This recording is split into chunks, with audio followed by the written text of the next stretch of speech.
이번 시간에 우리 정교화의 개요에 대해서 같이 한번 살펴보도록 하겠습니다. 자, 우리 정규화라는 거요. 우리가 앞에서 이제 ER 다이어그램이라는 걸 배웠죠. 그 ER 다이어그램을 통해서 우리가 논리 데이터 모델링을 이제 했습니다. 그런 논리 데이터 모델링을 쪼개고 분해하는 그 과정이 우리 정교화예요, 정교화. 이 정교화라는 게 우리 모델링 단계 중에서 가장 중요한 그런 내용이에요.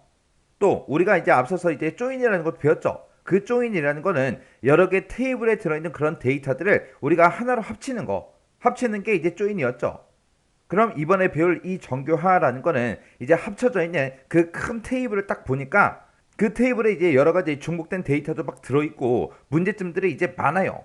그러면 그 큰 테이블을 그냥 그대로 사용할 수가 없겠죠. 해서 그 큰 테이블을 이제 쪼개서 내가 원하는 형태, 효율적인 그런 형태로 만들어주는 그 과정을 우리가 이제 정교화라고 그렇게 이제 부르는 거예요.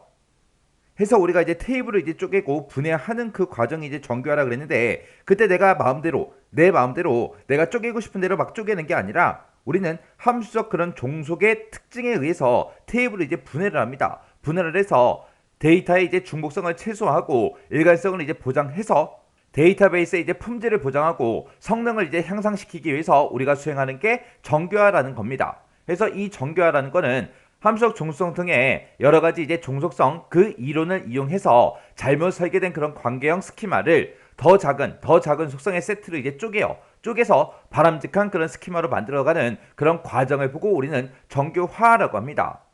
그래서 이 정교화라는 거는 언제 하냐? 우리가 이제 데이터베이스를 만들 때 논리적 설계 단계에 있죠. 그 논리적 설계 단계에서 우리가 이제 정교화를 수행을 합니다. 해서 하나의 릴레이션에 표현될 수 있도록 우리가 이제 테이블이라는 거를 분해해 나가는 그런 과정을 우리가 이제 정교화라고 해요. 그래서 정교화라는 거는 논리적 처리나 이제 품질에 큰 영향을 이제 미치고요. 정교화를 해서 정교화된 그런 데이터 모델 있죠. 그런 데이터 모델들은 일관성이 됐든 정확성이 됐든 단순성이 됐든 비중복성이다, 안정성이다 이런 것들이 전부 다 이제 보장이 됩니다. 그때 우리가 이제 정교화를 할 때 정교화 수준이 이제 여러 가지가 있어요. 제1 정교형이라는 것도 있고요. 제2 정교형이라는 것도 있고, 제3 정교형이라는 것도 있고, 우리 BCNF형이라는 것도 있고, 제4 정교형이다, 제5 정교형이다 해서 이렇게 여러 가지 이제 수준이 있어요. 그때 이제 차수가 높아지면 높아질수록 만족시켜야 되는 그 제약 조건이 점점 늘어납니다. 자, 예를 들어서 제1 정교형 할 때는 한 가지 조건만 만족하면 된다. 만약에 그랬을 때 이 정교형을 할 때는 1정교형도 만족해야 되고요. 그때 1정교형에다가 또 한 가지 조건을 더 추가시켜서 그 조건도 이제 만족을 해야 2정교형이 되는 거고, 이 제3정교형이라는 거는 또 그 2정교형에다가 또 특정 조건이 붙어서 그 조건까지 만족해야 이제 제3정교형이 되고 BCNF형이 되고 제4정교형이 되고 제5정교형이 되는 거예요. 그래서 이렇게 이제 수준이 높아지면 높아질수록 우리가 만족시켜야 되는 그런 제약 조건이 점점 늘어나요. 그러면 우리 정교형에 보게 되면 이렇게 여러 가지 종류가 있는데, 그러면 그 중에서 5정교형이 가장 높은 거잖아요. 그러면 이 5정교형이 제일 좋냐? 그것도 아니에요.